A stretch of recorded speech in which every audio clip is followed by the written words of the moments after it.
Welcome back to my YouTube channel. I'm Monika Reddy. And ఈ వీడియోలో అయితే నిన్న అయిన ఎగ్జామ్ కోసం ఇంకా రేపు ఆగిపోయే ఎగ్జామ్ కోసం డిస్కస్ చేస్తా.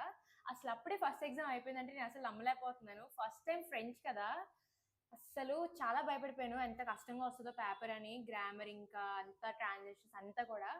కానీ పేపర్ అయితే నాకు చాలా ఈజీగా అనిపించింది అండ్ నేను చాలా బాగా రాశాను.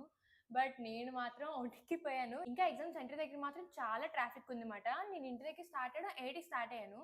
కానీ అక్కడ వెళ్ళినప్పటికే ఒక 8:40 అలా అయిపోయింది. మేము ఇంకా ట్రాఫిక్లోనే ఉండిపోయాము. ఇంకా అలా ముందుకెళ్ళి యూటర్న్ తీసుకొని రావడం మాట అసలు చాలా భయం వేస్తుంది లేట్ అయిపోద్దేమో అని.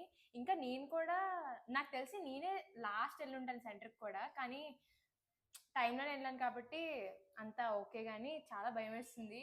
అసలు లాంగ్వేజ్ కోసం ఇంత భయపడడం ఇదే ఫస్ట్ టైం. ఇంకా రేపు ఇంగ్లీష్ కదా, నాలాగే మీరు అందరూ కూడా దాన్ని ఇగ్నోర్ చేసే ఉంటారు మ్యాథ్స్, ఫిజిక్స్, కెమిస్ట్రీ మీద కాన్సన్ట్రేట్ చేస్తూ. బట్ ఈజీగా దీన్ని ఎలా రాయాలి, ఇంకా నేనైతే దీన్ని ఎంత ఈజీగా బ్రేక్ డౌన్ చేసి ప్రిపేర్ అవుతున్నానో ఇప్పుడు ఈ వీడియోలో చెప్తాను. సో మీరు కూడా చూడండి ఇఫ్ యూ ఇంట్రెస్టెడ్. ఇంకా గ్రామర్ కూడా ఎలా ఈజీగా చేయాలి ఇంకా అదంతా కూడా చెప్తాను. టెక్స్ట్ బుక్ కూడా తెచ్చుకున్నాను.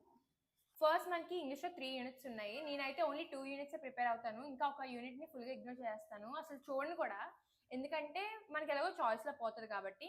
నేను యూనిట్ 1 అండ్ యూనిట్ 2 చూస్తాను. ఇంకా వాటినే బాగా ప్రిపేర్ అవుతాను. మీరు ఏం చేయాలంటే ఆథర్, ఇంకా రైటర్, ఇంకా పోయిట్స్ వాళ్ళందరి నేమ్స్ బాగా గుర్తుంచుకోండి. ఇంకా వాటి గురించి ఏమైనా ఉంటాయి కదా, లైక్ సమరీ బాగా చదవండి. ఈచ్ అండ్ ఎవ్రీ చాప్టర్ కానీ లెసన్ కానీ పోయంది అంతా కూడా సమరీ బాగా చదవండి. కానీ మీరు పోయమ్స్ మాత్రం ఒకవేళ టైం ఉంటే అట్లీస్ట్ ఎగ్జామ్ హాల్కి వెళ్ళే ముందైనా సరే ఆ పోయమ్స్ ఒకటి చూసుకోండి. ఫస్ట్ ఇంకా సెకండ్ స్టాంజాలో ఏంటి ఉంటుందో ఒకసారి చూసుకున్నారు అనుకోండి, ఇంకా బాగా రాయొచ్చు. సో మీరు పోయిట్ గురించి ఇంకా సమరీ బాగా చదివిస్తే చాలా ఇంకా ఓన్గా రాసేయచ్చు. నేనైతే అలాగే చేస్తాను. చెప్పా కదా, యూనిట్ 1 అండ్ యూనిట్ 2 నేను చదువుతాను. యూనిట్ 3 అసలు చూడండి కూడా. ఇంకా ఇప్పుడు చూస్తే గ్రామర్, దానికోసం అందరూ భయపడుతున్నారు. నేను కూడా దానికోసమే భయపడుతున్నాను. అసలు అనుకుంటాం కానీ గ్రామర్ ఈజీ అనుకొని, కానీ అది కష్టమే. ఫస్ట్ మనకి రీడింగ్ కాంప్రిహెన్షన్ ఉంది, తెలుసు కదా, చిన్నప్పటి నుంచి రాస్తున్నాం. ఫస్ట్ ఆ కాంప్రిహెన్షన్ చదివి దాన్ని బట్టి మనం ఆన్సర్ చేయాలి. ఇంకా మనం కొన్నిసార్లు అందులో కూడా మనకి గ్రామర్ అడగచ్చు. సో చూసుకోండి, ఒకవేళ ఉన్న కాంప్రిహెన్షన్స్ని కూడా ఒకసారి చూసుకోండి. నాకు తెలిసి మన టెక్స్ట్ బుక్ ఎక్సర్సైజ్ మించి ఇంకేంటి కూడా రాదనుకుంటున్నా. సో ఎవ్రీ గ్రామర్ పార్ట్లో కూడా ఎక్సర్సైజ్ని చూడండి. ఎక్సర్సైజ్ అన్నిటిని కూడా చూడండి. ఇంకా చాలా టైం ఉంది కదా, ఈ రోజంతా ఉంది కాబట్టి అవన్నీ కూడా స్కిప్ చేయకుండా ఎవ్రీ క్వశ్చన్ కూడా చూడండి. ఏది రాదనుకుంటామో అదే రావచ్చు. సో మనం చెప్పలేము. నెక్స్ట్ నాన్ వెర్బల్ ఇన్ఫర్మేషన్, ఇది కూడా ఈజీ. వాళ్ళు ఒక ఇన్ఫర్మేషన్ ఇస్తారు, దాన్ని మనం పై డయాగ్రామ్ అయినా, గ్రాఫ్ అయినా, టేబుల్ అయినా, పిరమిడ్లా సంథింగ్ ఏదో చేయమంటారు.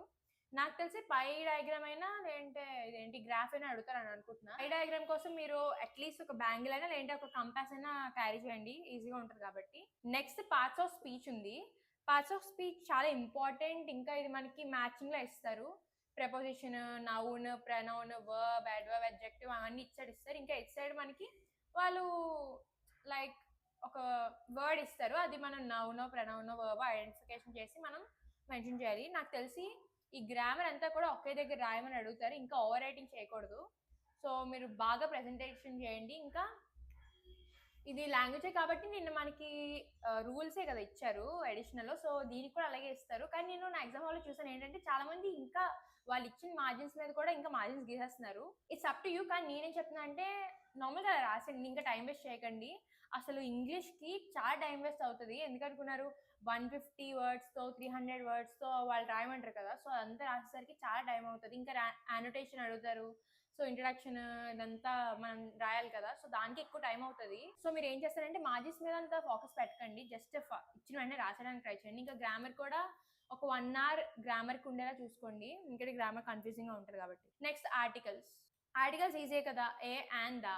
కానీ దీనికి కూడా మనం దా ఇక్కడ ఉండాలి, వోవెల్స్ ఉంటే ఈ యూజ్ చేయాలి, అలా చూసుకొని ఇది మీరు ఈజీగా రాసేస్తారని నాకు అనిపిస్తుంది. ఇప్పుడు ప్రపోజిషన్స్ చూస్తే, ప్రపోజిషన్ అంటే ఏంటి కాదు, ఒక నౌన్ని ఇంకా ప్రొనౌన్ని కనెక్ట్ చేసే వర్డ్ అనమాట.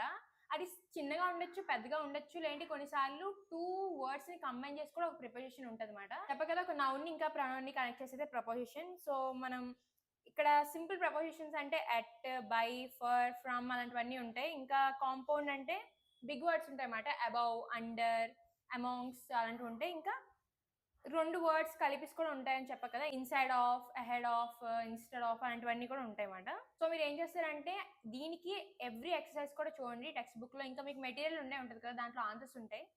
కానీ కొన్నిసార్లు మెటీరియల్‌లో కూడా రాంగ్ ఆన్సర్స్ ఇస్తారు. సో, చూసుకోండి. మీకేమైనా డౌట్‌లు అనిపిస్తే గూగుల్‌లో, చాట్‌జీపీటీలో అడిగండి. మనకి టెక్స్ట్ బుక్ పేజ్ నెంబర్ 146లో వాళ్ళు ప్రిపోజిషన్స్ ఇచ్చి అంటే కాంబినేషన్స్, ప్రిపోజిషన్స్ ఇచ్చి వాటి మీనింగ్స్ కూడా ఇచ్చారు. అవన్నీ కూడా చూసుకోండి. ఇంకా ఎక్సర్‌సైజ్ కూడా తక్కువే ఉంది దీనికి.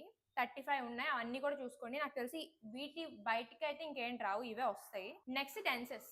మా ఇంటి పక్కన ఒక డాగ్ అరుస్తుంది గైస్. పర్లేదులే, డోంట్ మైండ్ ఇట్. సో, ఇప్పుడు టెన్సెస్‌కి వచ్చాం. టెన్సెస్ మనం ఈజీ అనుకుంటాం కానీ ఎక్కువగా ఇక్కడే పోతాయి.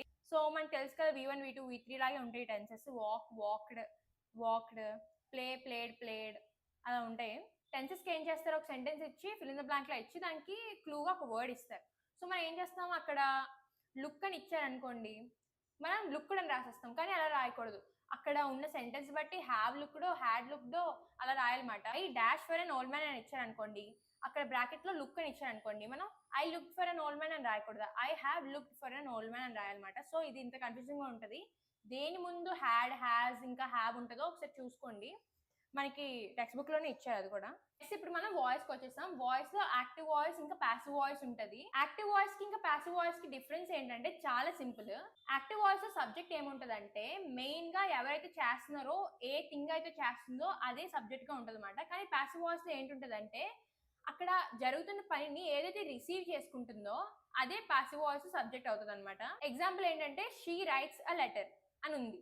సో, అక్కడ షీ అనేది సబ్జెక్ట్. ఇది యాక్టివ్ వాయిస్‌లో. కానీ ఇక్కడ ఏమవుతుంది, తను ఒకటి రాస్తుంది. ఇంకా దాన్ని రిసీవ్ చేస్తుంది ఒక లెటర్. లెటర్ రాస్తుంది. సో, ఇక్కడ లెటర్ ఏమవుతదంటే పాసివ్ వాయిస్ సబ్జెక్ట్ అవుతది. So, a letter is written by her అని మనం రాస్తాం. సో, ఇదే యాక్టివ్ వాయిస్‌కి ఇంకా passive వాయిస్‌కి difference.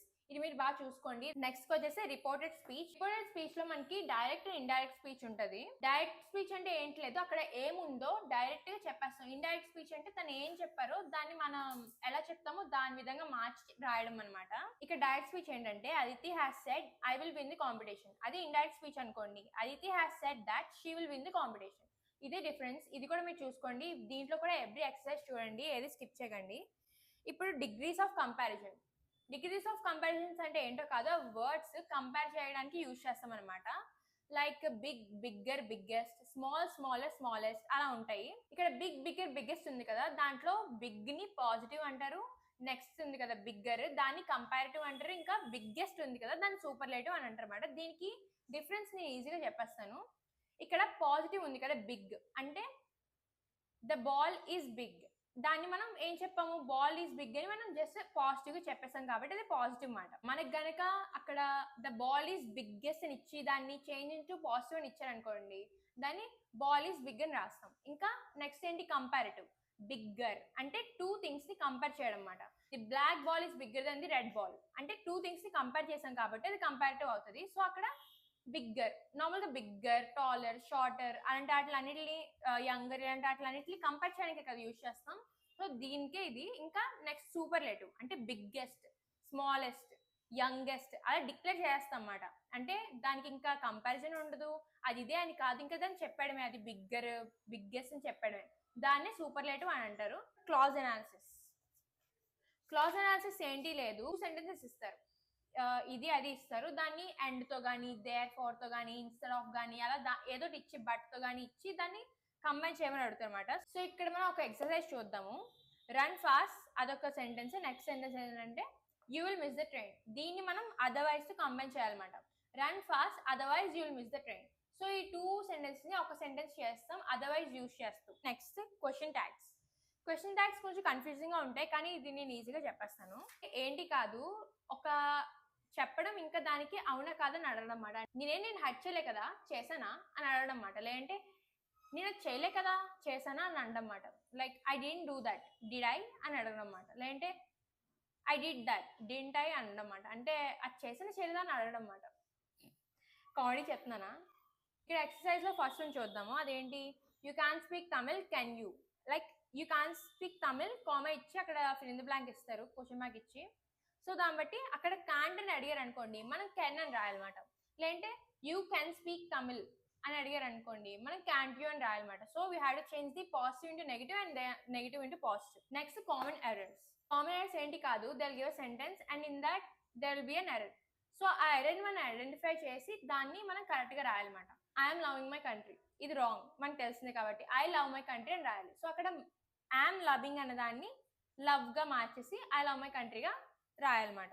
Next silent letters. So ఇందులో అయితే వాళ్ళు వర్డ్స్ ఇస్తారు and we have to identify the silent letter. But you have to keep in mind that you should know how to pronounce that word correctly, because మనం కనుక అక్కడ ఉన్న వర్డ్ని ఆ silent లెటర్తో కూడా కంబైన్ చేస్తూ మనం ప్రొనౌన్స్ చేస్తాం అనుకోండి, మనం రాంగ్ రాసేస్తాం. ఫర్ ఎగ్జాంపుల్ ఇక్కడ తమ్ ఉంది, సో తమ్, కానీ కొంతమంది తంబ్ అని కూడా అనొచ్చు కదా. సో అలా అన్న వాళ్ళు ఈ ఎక్సర్సైజ్ మాత్రం చూసుకోండి, ఒకరు చూడకపోతే మాత్రం మీరు రాంగ్ రాసేయచ్చు. Next synonyms and antonyms. ఇక్కడ కన్ఫామ్గా ఇంకా ఆప్షన్ లేదు, అన్ని కూడా చదవాల్సిందే.